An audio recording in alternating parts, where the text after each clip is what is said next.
Well, good morning, everyone.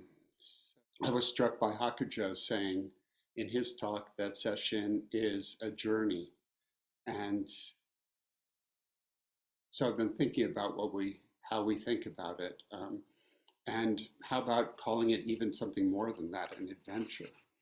Uh, I mean, it's a big matter. It's a matter that really concerns me.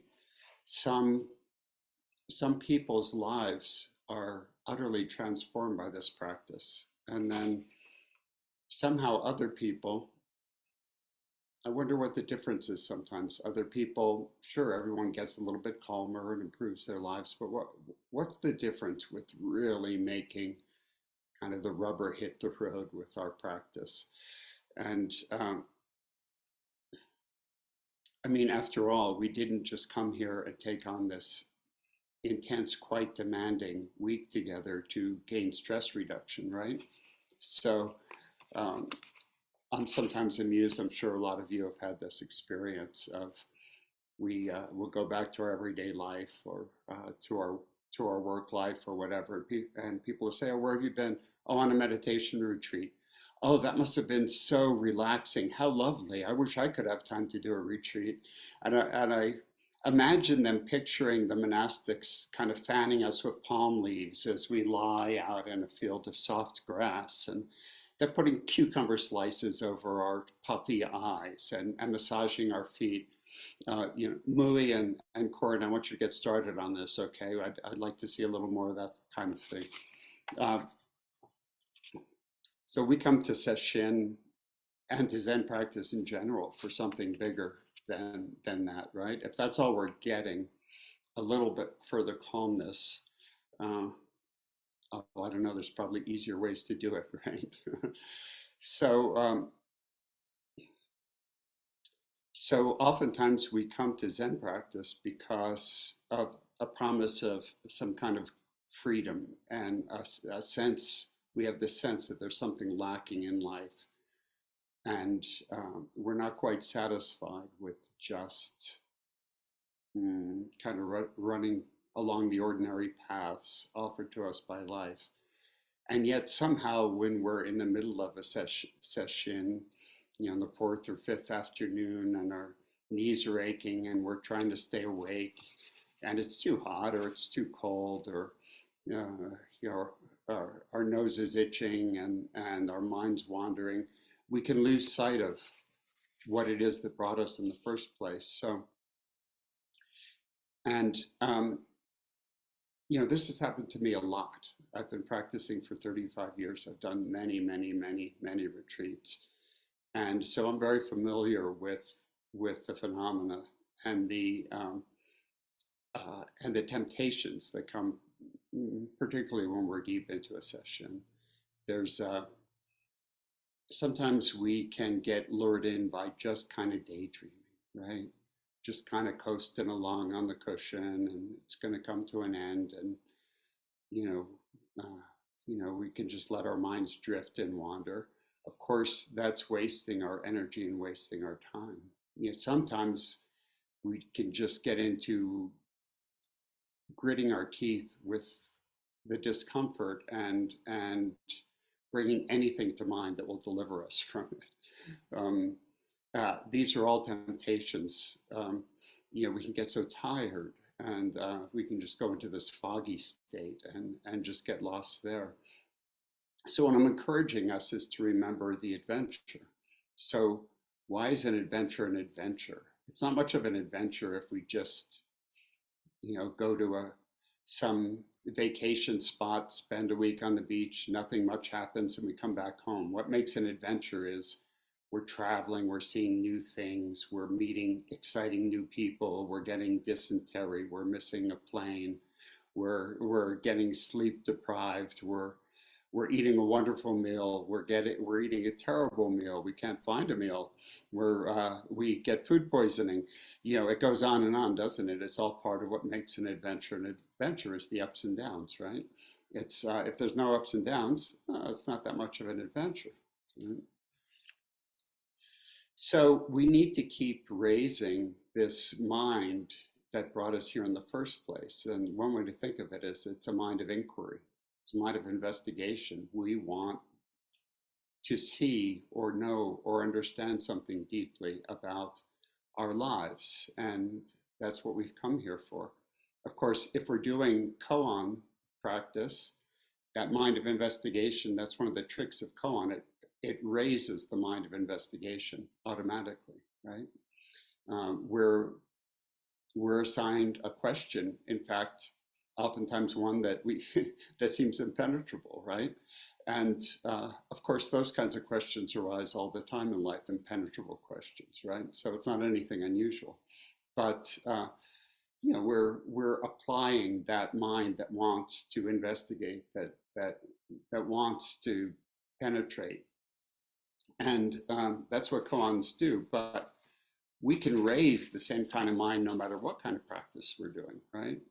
If we're doing breath practice, for instance, there's so much we could notice if we just slow down, inspire ourselves, and get curious enough to penetrate below the surface. For instance, are we really feeling the breath physically in the body? Are we feeling it down somewhere near our center of gravity in the hara? If not, can we let it sink deeper? Are we feeling all the phases of the breath? Are we feeling them all equally, or is attention flickering in and out, flickering in and out? Are we half following the breath, half thinking about something else, or half snoozing? Do we know where the mind tends to drift in our breath cycle? I bet if we look closely, we'll find that it tends to drift at the same place often. For instance, mine will shift very often between the breaths, in the turning points between the breath. That's where my mind will go off, if it's going to go off. So once I start to notice that, I can start watching for that, right? I can start watching, oh, okay, here I am at the end of the inhale. This is where my mind will sail off if I don't keep, an eye on it. And so I can make that little bit of extra effort at that point to keep my attention continuous and watch for that distraction kind of headed off at the pass. I know this is nerdy. I call this being a breath nerd. But it's very valuable to be a breath nerd. I encourage it. So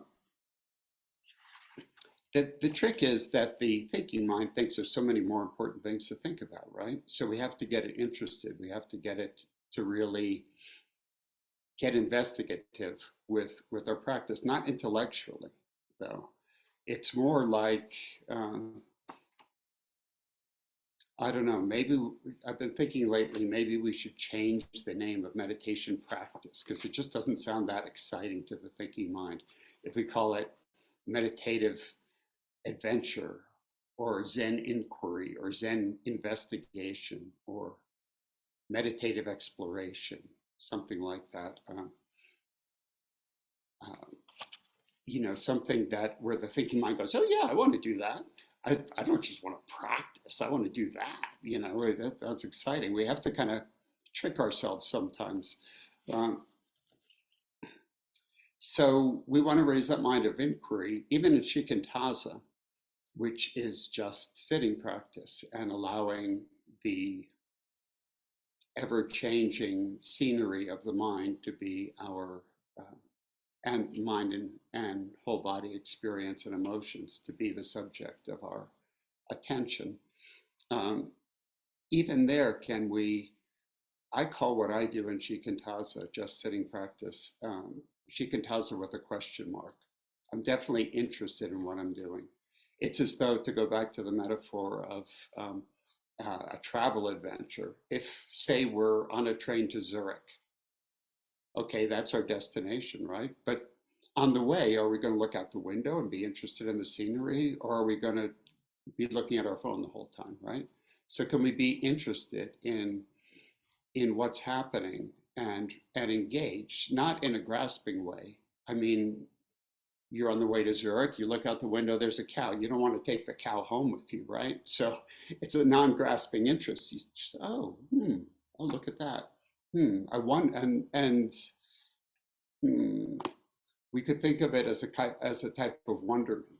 This inquiry, this investigation. Um, it's not an inquiry with the mind, at least not primarily, although that may bring us to it. But when we get into it, it's a gut level inquiry. It's a felt sense inquiry. It's experiential. It's from the hara. There's a sense of,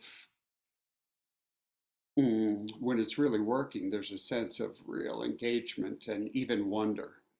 Mm, this kind of inquiry doesn't bring us 1 + 1 = 2 answers. It doesn't bring us those kind of mental answers that mental inquiry brings us. It's a deep entry into mystery. Sometimes the intuition will come up with a solution or an answer or a clarification, but it doesn't get there through logic, right? So,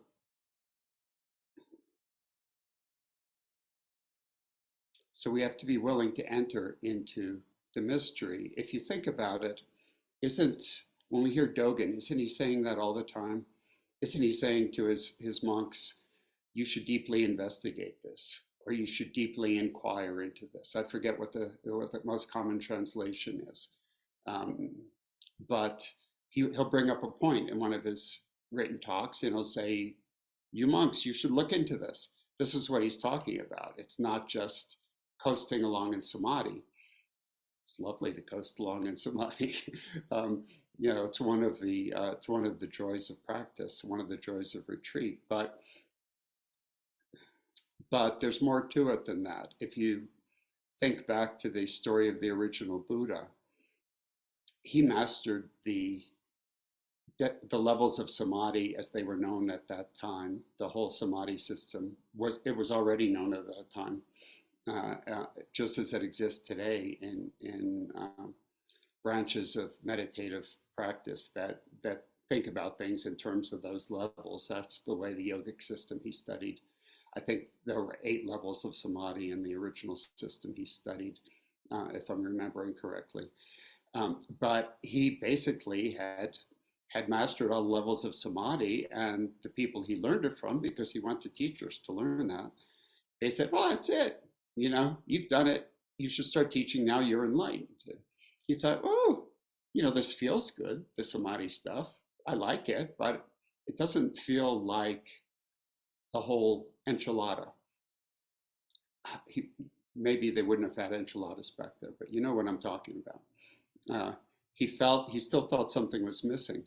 So what he eventually got to, we know the story, was sitting down beneath the Bodhi tree, and he used that samadhi, but he used it to investigate this question of suffering, this deep question of human suffering that was provoked by seeing um, the sick person, the old person, and the dead person, right?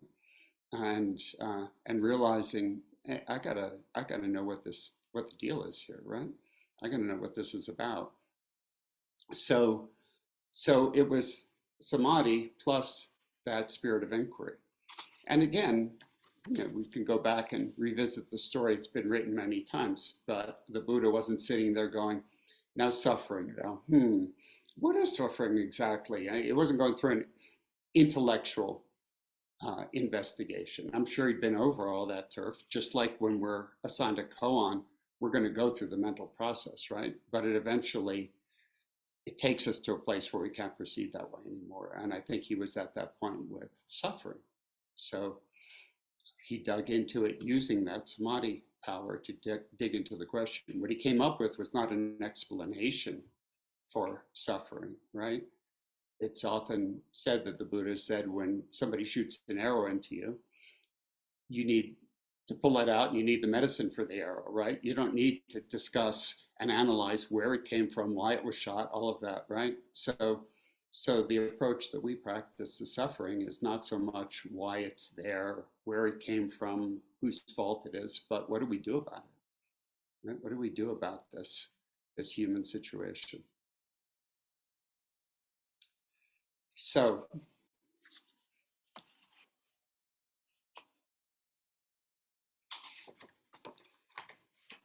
so this mind of inquiry we have to be willing to take it into all aspects of what comes up in our practice. Our whole life is going to appear to us on the cushion at some point or another. I've had the most glorious and among the most painful moments of my life in retreat. And just everything that faces us outside retreat will eventually face us in a retreat setting. So, are we interested in our lives? Are we interested in the whole of our life? Are we only interested in the parts we like? That's not going to work if we're only interested in the parts we like, right? We have to be interested in the whole thing. And that takes a raising of that interest, takes a raising of that spirit of inquiry. It takes engaging that part of the mind that wants to think things through, but it can't at this point, right? We have to be willing to just go to the depths. So if we're experiencing some kind of suffering, well, Yugen said it in his talk yesterday, didn't he? He said, he quoted Thich Nhat Hanh as saying, the problem isn't so much the suffering, it's wanting it to be different, right? And there's a Vipassana teacher, Sylvia Boorstein, put it a way that I really like. She said, suffering is being at odds with life, or being at odds with what is, right? Of course, yes, if we have a headache, we might take an aspirin, okay? But that's just natural that we don't want to wallow in suffering. But but sometimes it's just going to come, and we can't get away from it. And don't we want to know how to deal with it? Don't we want to know what it is, what's going on there? For instance, physical pain. That's maybe the trickiest to get um, interested in, to get intrigued in. But if we really get to the point where we can't avoid physical pain, obviously, if we can let go of it and focus on our koan or another aspect of practice, sure. If it's minor pain, that's what we do. If it's major and we can't get away from it, well, what we need to do is turn towards it. We could examine things like, is pain continuous? Actually, you'll discover that if you really don't regard pain as just this wall that's coming in on you, but actually turn and approach and look at it, we'll find out it's made up of myriad smaller sensations. And between those sensations, there actually is some space. And actually, in those smaller sensations, those are made up of even smaller sensations, and there's space between them. And if we can walk closer and closer, not in a big rush, not forcing ourselves in, but trying to encourage ourselves to say, hey, what's going on here? We'll find that there's actually moments where even in the midst of pain, where it's gone for a moment. And then sadly, it will start up again. But, but there's plenty of interesting things to find out about pain if we examine it. One of the things we often find, I have found a lot, is a lot of the suffering comes from resisting it, physically tightening against it. If I can get close enough to the pain to notice that I'm fighting it physically with tension, and can let go of that tension in the body, guess what?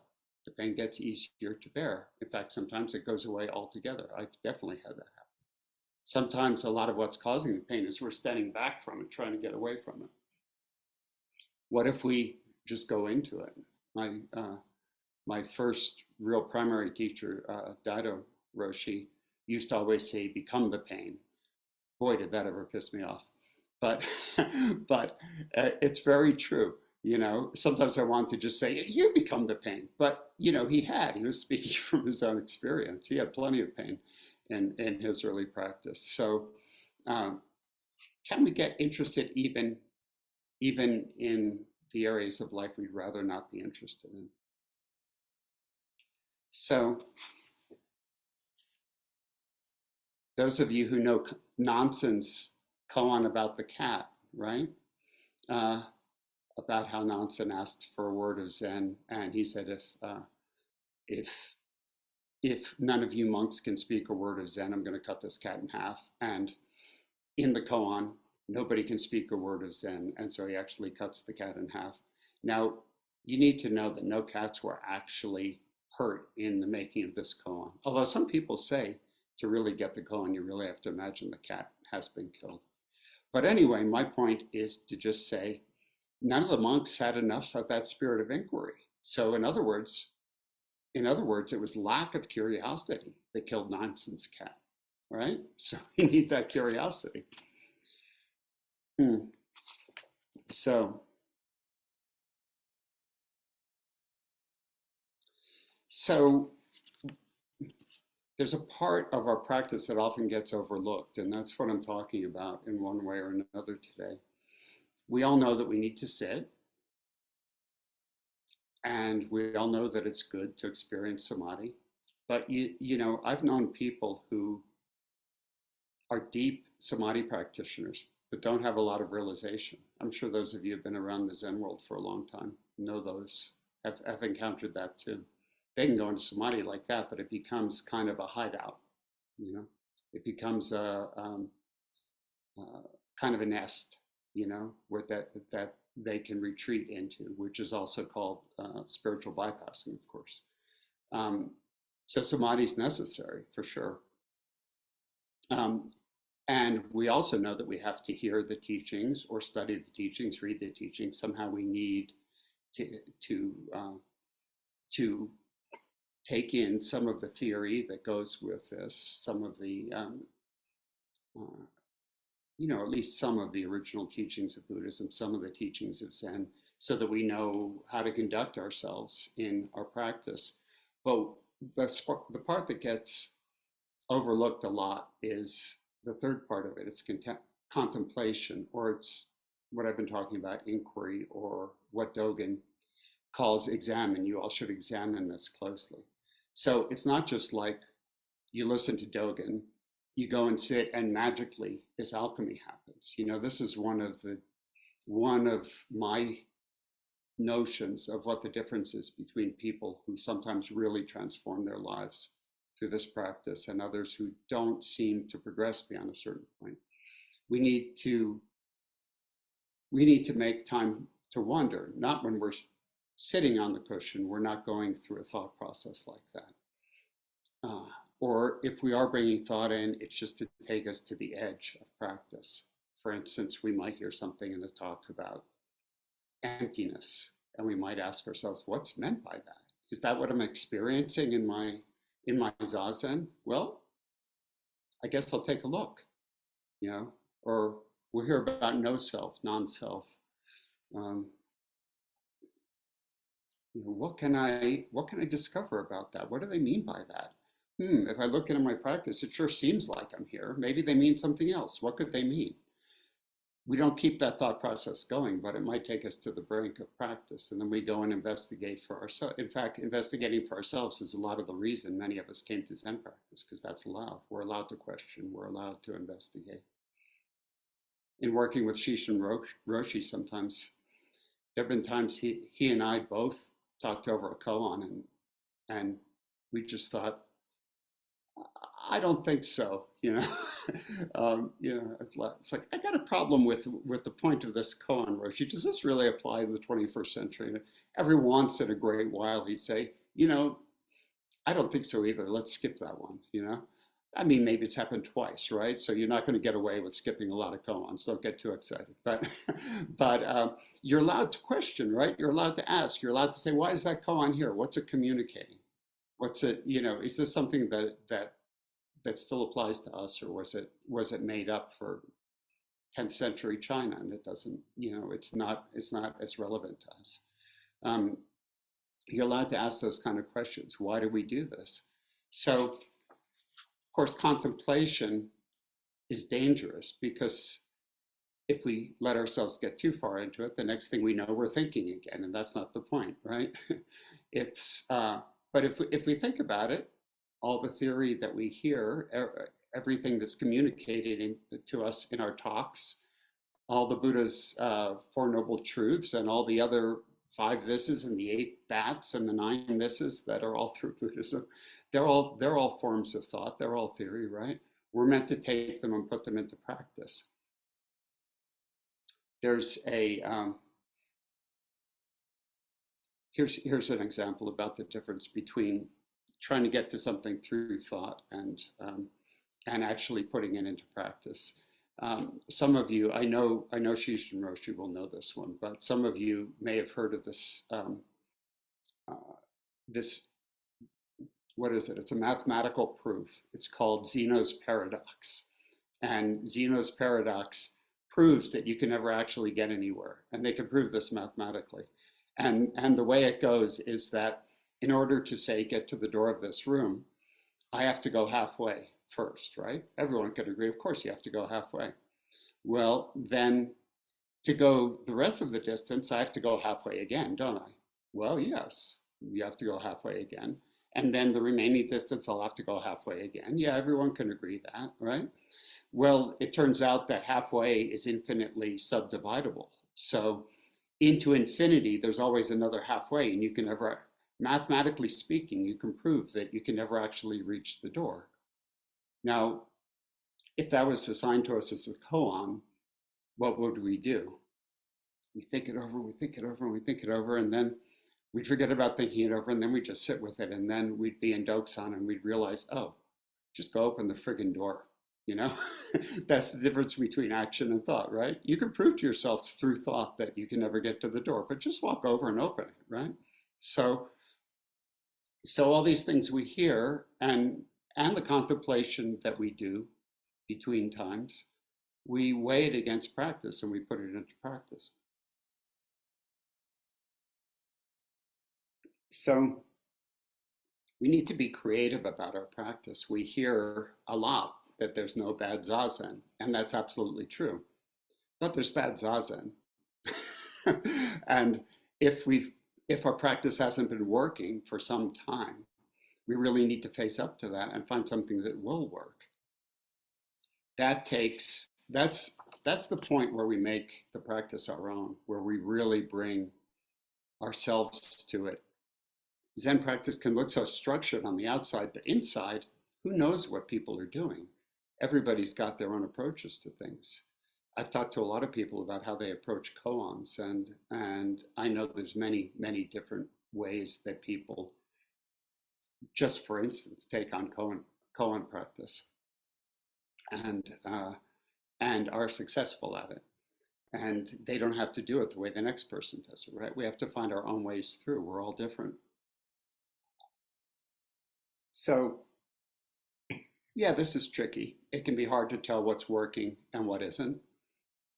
Sometimes we keep trying the same thing in our practice and it's not working, and it's not working, it's not working, and then, oop, it works, you know?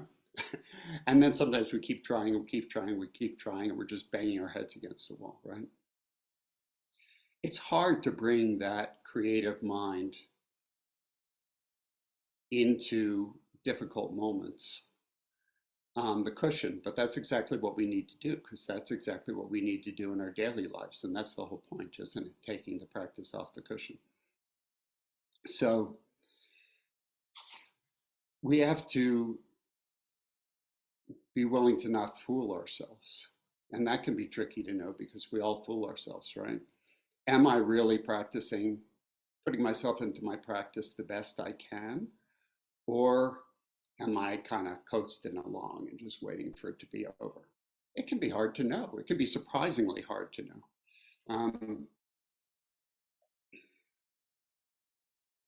But we have to be willing to look. We have to be willing to investigate. Not just the principles of practice and the principles of Buddhism, but we have to be willing to look at ourselves and look at our own practice and ask ourselves these questions. One thing that's happened to me sometimes, occasionally I go to another Zen center and give a talk, and I'll often talk about creativity and practice and making practice one's own. And it has not been an uncommon experience that someone will come up to me afterwards and say, boy, I really appreciated your talk. You know, my teacher died 20 years ago, and the last thing he told me was I should count the breath. And so I've been counting the breath ever since. And I just think, oh God, it's great that your teacher told you to count the breath 20 years ago, but at some point, your teacher's gone. You're your teacher is you, or find a different teacher. But some way, don't be stuck in that same repetitive method. And oftentimes, well, I don't think you can count the practice for 20 years and not have your practice go dead. It's going to go, it's going to go dead. So if you've been doing it for 20 years, time to move on, right? Um, it's sometimes people are so rule bound that they're counting the breath, doing the practice, whatever. It's another practice. It doesn't matter what practice. They're doing the practice. They're doing the practice. The whole ineffable oneness of all reality opens up right over here, almost before their eyes, and they're like, no, no, I'm counting the breath. I'm counting the breath. No, if the whole ineffable oneness of all reality opens up over here, that's where you go, right? You have to be willing to trust yourself. Again, Dado Roshi used to always say, deeply trust yourself. But it's tricky to know which self, right? You have to trust your deepest self. Mm. You have to get to that core bottom of yourself and then even let that go. So it's a mistake, though, to assume that more effort is what's always needed to do the trick if your practice has become a slog, or if it's gone kind of dead, or if you can't raise that engagement with it. Sometimes the opposite is what's needed. Sometimes letting go of the effort is what's needed. Again, it's very, this is this is fooling yourself easily territory, right? We have to really ask ourselves what's going on here and be willing to experiment, willing to get it wrong. The Dogen quote, uh, practice can be one continuous mistake, can be a lifetime of mistakes. That's one way to look at practice. We have to be entirely willing to get it wrong in order to figure out how to get it right. So I remember there was one session where I was having a lot of trouble with sleeping, and just falling asleep, falling asleep, falling asleep. It's a common issue for me, actually. Um, and so I was really working intensely with the breath, really working with the breath, really working with the breath, letting everything else go, just coming back, um, taking full inhales, full exhales, full inhales, full exhales. For a couple of days, I had to practice like that just to get out of that fatigue slump. It worked really well. Maybe it was the third day. I was pretty much out of the fatigue slump, but I was still practicing the same way just because that's what I was doing. And Shishin Roshi gave a talk, and in the in the talk, I don't remember the rest of it, but at some point in the talk, he said, "This is a letting go practice." And I thought, yeah, sure enough, that's what I've been doing, letting go of everything except the breath, letting it go, coming back to letting it go, letting it go. But then it occurred to me, like, so, well, maybe I'll let go of the breath. And sure enough, I was in a meditative state. I was in samadhi without having to grip the breath, and I wasn't falling asleep. And the talk went on, and I thought, well, that's interesting. Am I even doing anything? I don't know if I'm doing anything, but here I am. I'm listening to the talk, I'm taking everything in. And then I think Roshi repeated again. So you have to let go of everything. And the thought arose in my head, well, I've already let go of everything. What else is there to let go of? And I thought, oh, maybe I let go of letting go. And at that point, and I'm sure some of you have experienced this, practice became effortless.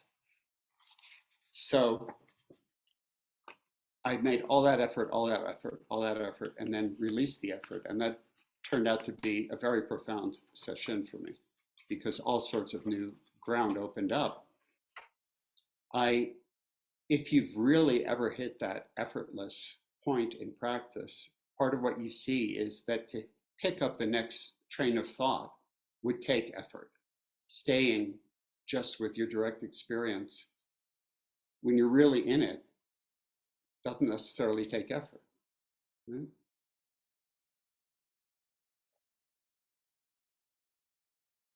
That's the way animals live. That's the way children live up to a certain point. A child doesn't need to raise effort to be engaged. Have you ever Have you ever had that brand of engagement? Of course you have at some point, maybe even recently. It's the kind of engagement where you're drawn in, you're so fascinated by what you're doing or what you're experiencing that it doesn't take any effort to bring your mind there. It's as though it's drawn in by gravity, or like, in the old Star Trek movies, they have those tractor beams that just pull you in. There's an aspect of our practice that will do that if we let it happen. It's not always going to work. It's a nebulous point to find. One thing I can suggest, though, is, well, let me say first, we have to find, there's a balance between efforting and letting go, right? We've heard that a lot, effortless effort. So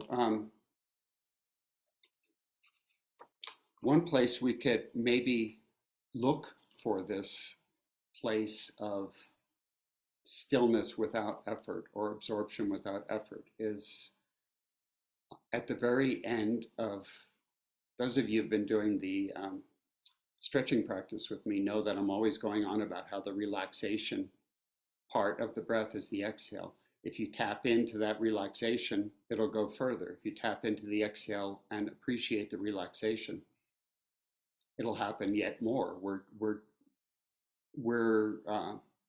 connecting with something that's normal, that's already happening. And in our practice, if we look at the very, very end of the exhale, sometimes there's a moment of just pure stillness. Sometimes we'll find a moment of pure stillness right in that turning point before the inhale starts. You might find it somewhere else in the breath. That's just a common place where people find it. It's before the doing of the next inhale has started. There's this moment where mind, body, emotions, for a moment, might seem to become still. Sometimes we call that the still point. When we touch the still point, what would it take to just stay there? What would it take to stay with that stillness? Maybe that would take less effort than fighting to get back there, right? When we have to not be afraid of the pleasure that comes with that stillness. It's a pleasant feeling. At first, it's quietly pleasant. It can later become very, very deeply pleasant. But at first, it's like the pleasant feeling of sipping a cup of nice tea. It's not ecstasy, but it's pleasant. Can we let ourselves find that momentary gap within ourselves where everything stops and just situate our attention there? And then gently see, just like we try and remain relaxed when we feel our shoulders starting to rise and the tension creeps in. What if we just go, let's not do that. Let's just stay here. Is that possible? It's a strong motivation not to grab onto the next thought that sails through if we're really in the stillness. And it's not just enjoyment, it can feel profound. Of course, samadhi is all about stillness. There's levels and levels and levels of stillness, but that's an entry point to it. That's certainly an entry point to it. It's also an entry point to no self, because where's the self when we're just perfectly still? That's another thing I've heard Shishin Roshi say one time in a talk, which was very pivotal to me. When you're in samadhi and the mind is not active, we don't know how old we are. We don't know what our gender is. We don't know what century we live in. We don't know what language we speak. We don't know what we do for a living. We don't know what color our hair is, how tall we are, what our state of health is, what our state of illness is. We don't know a thing, right? We're just in awareness. And the other place you can look for that open space sometimes is between thoughts. People will say, my mind is filled with thoughts. And I'll say, well, what's between the thoughts? And they'll say, well, there's nothing between. There's no between. There's just rumbling of thoughts. It's just endless. And I'll say, well, how do you know it's thoughts then? If there was really no space, wouldn't it just be thought? There's just one, right? If there's one thought and another thought, there must be the tiniest glimmer of space. It's like, we say trains of thought. Isn't that funny? If you watch a train going really fast, there's a car, a gap, a car, a gap, a car, a gap. There's that little gap of light, even between our thoughts, even when they're running at train speed. Maybe we can find that little gap of, of light, right? Put our attention there instead of on the thought. We actually have a choice. We can put our attention on the empty space or on the thought. The more we make that choice, the more we have that choice. So a balanced effort is less like grasping. It's more like not letting it slip through the hands. So we touch that moment of stillness and we're so prone to let it slip away. We're so prone to just let it go. What can we do to just, can we make the choice to just stay there? Oh, it's so tempting to run with that next thought, isn't it? But we know that that's just going to wreck it. Being with the stillness, there's a pleasant quality to it. Chasing the thought, it's just exhausting from that standpoint, right? So from a Zen standpoint, I guess we could say it's a not doing state, but it's at the same time, it's not doing. How's that for Zen double talk? There's something subtle that we're engaging with that's not an active doing, but something's happening nonetheless, and we're in it. Mm. It's so hard to let go of doing and to think practice is something that we have to do. Actually, a lot of the doing is getting out of the way and just letting it happen, just letting that stillness draw us in. That if we could just stay with that stillness, it'll draw us in and in and in and in. That same kind of fascination that we had for whatever activity we may remember that was like that, playing music, riding horseback, dancing, some activity that just drew us deeper and deeper and deeper. Our practice will do that too. We just have to get interested enough.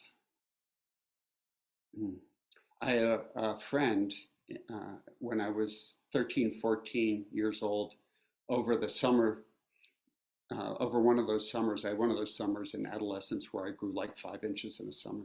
And all of a sudden I was 5 inches taller than my friend, and he was so envious, my best friend, Brian Henry. And it just didn't happen to him that summer. And he was just going to have to wait, right? The universe had its own idea about when it should grow him. And meanwhile, he looked like a little kid, and all of a sudden I looked adolescent. So he went around, he made up his own stretching practice. Every time we'd be on a bus, he'd hang from the standing bar on the bus. Anytime we'd walk past a tree, he'd hang from the limb. He was trying to stretch his body, trying to make himself tall. Of course, he didn't make himself any taller, did he? It can't be done that way. The universe knew how to grow his bones in the first place. They'll know how to make him taller when it's time, or not, or develop him in some other way. It knew how to grow our bones. It knew how to grow our body. It knew how to grow us from a single cell. So it knows how to grow us spiritually too. But we have to get the self out of the way. We have to get. So, yeah, I feel like I really am double talking here. We really have to put ourselves into the practice, but it's not a matter of strain. It's not a matter of grasping. It's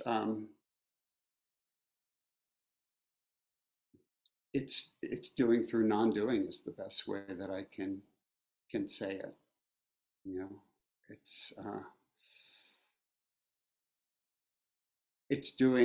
It's putting ourselves in as much as we can with as little strain and as little effort as we can manage.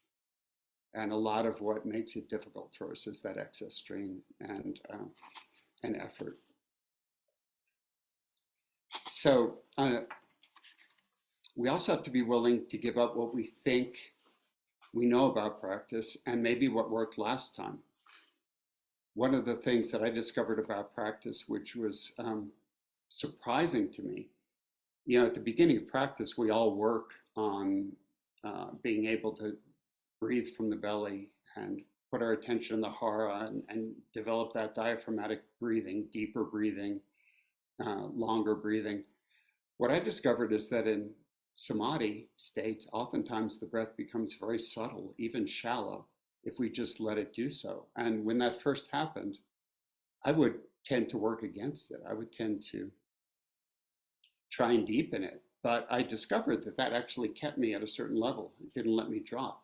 You know, when you hear those stories about yogis in India who wouldn't breathe for 24 hours, um, in the yoga style that I've practiced, Ashtanga, there was a famous master named Krishnamacharya who could not breathe for 24 hours and who could stop his heart at will, it was said. And uh, this was back around the time just before and after India got independence. And at a certain point, medical equipment became portable enough that they asked him, hey, could we measure this? It sure seems like you've stopped your heart and like you're not breathing. And he wanted honesty, so he said, sure, let's figure this out. And sure enough, they hooked him up to monitors, and they found that his even when he thought the heart was stopped, it was very, very, very subtly beating.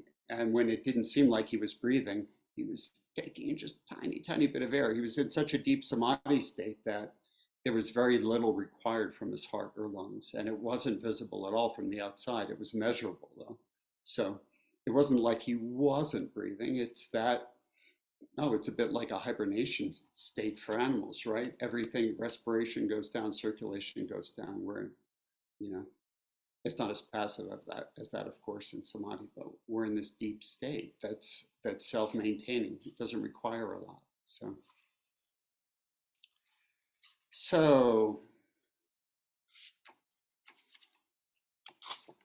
in closing,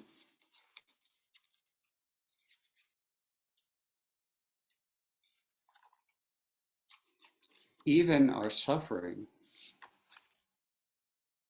we need to come to appreciate as a miracle.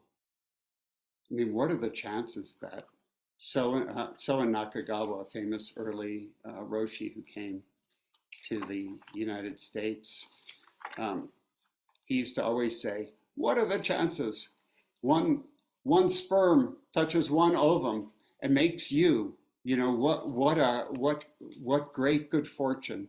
What are the chances against it? A million sperm, a million eggs, and here you are. Don't waste it. Don't see the miracle and don't waste it. So we have to not fool ourselves. If we're working with that effort level, we still have to watch for not drifting into daydreaming, not drifting into sleepy fuzziness, not wasting our time. If we're sleepy, we investigate sleep. If we're bored, we investigate boredom. If we're too tired to make an effort, we investigate what is effort? Where does it come from? If it's pleasure, we enjoy the pleasure without grasping. We have to find new ways of looking at our practice, new ways to invigorate it.